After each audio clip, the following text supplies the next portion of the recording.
Hey everybody, this is Mike with EastIdahoNews.com. I'm here with Jim Wood, a member of the Upper Valley Historical Society. We're here at the site of the Battle of Camas Creek, and Jim's here is gonna tell us a little bit more about that and also about the gravesite behind us. Jim?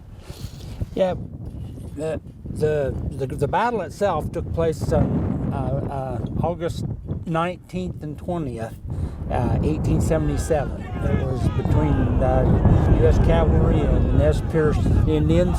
They'd been pursuing them ever since the Willamette Valley and had got them this far. They decided to bivouac here on Camas Creek and take a rest, and figuring that the Chief Joseph was 18 miles or more in front of them, and they weren't real sure. And anyway, they camped out, and during the evening, some of the Indians from the camp come down and raided their camp and took over 200 mules and several horses, which the sentries then was aware of what was going on and started the battle.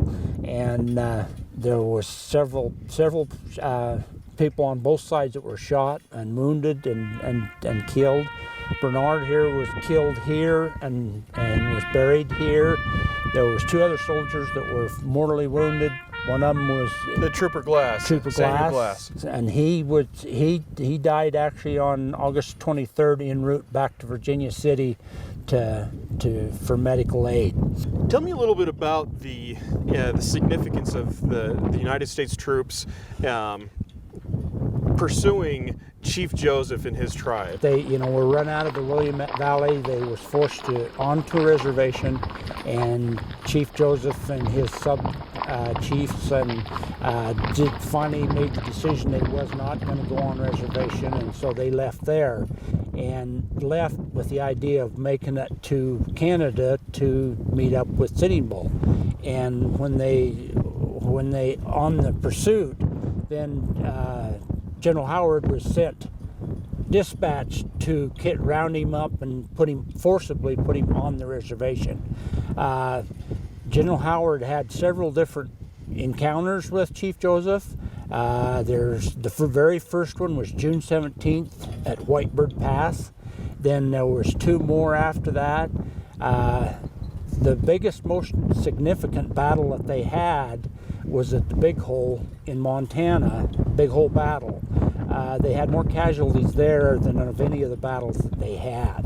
And then again, they just pursued them from there all the way to everybody that understands the history of the plight, is that they finally caught up with them at Bear Paw Battlefield, which is in, as the story goes, 40 miles from Canada.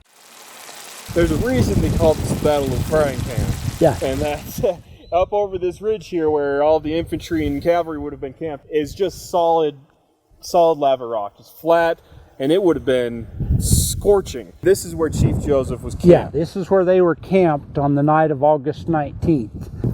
They were camped in this bowl area here, and at the time, this is when they found out that Colonel Nelson, they realized that he was that close to them, that's when they decided to go down and raid his camp and stole the mules and the horses, like we said earlier, and rode back up here. Well, when they got here, the cavalry and the infantry got here, they set up the breastworks and the rifle pits all the way around on this full horseshoe-shaped area here, and they fought for like 2 hours in the heat. They realized that they were outnumbered and outflanked. There was too many people. They couldn't do anything.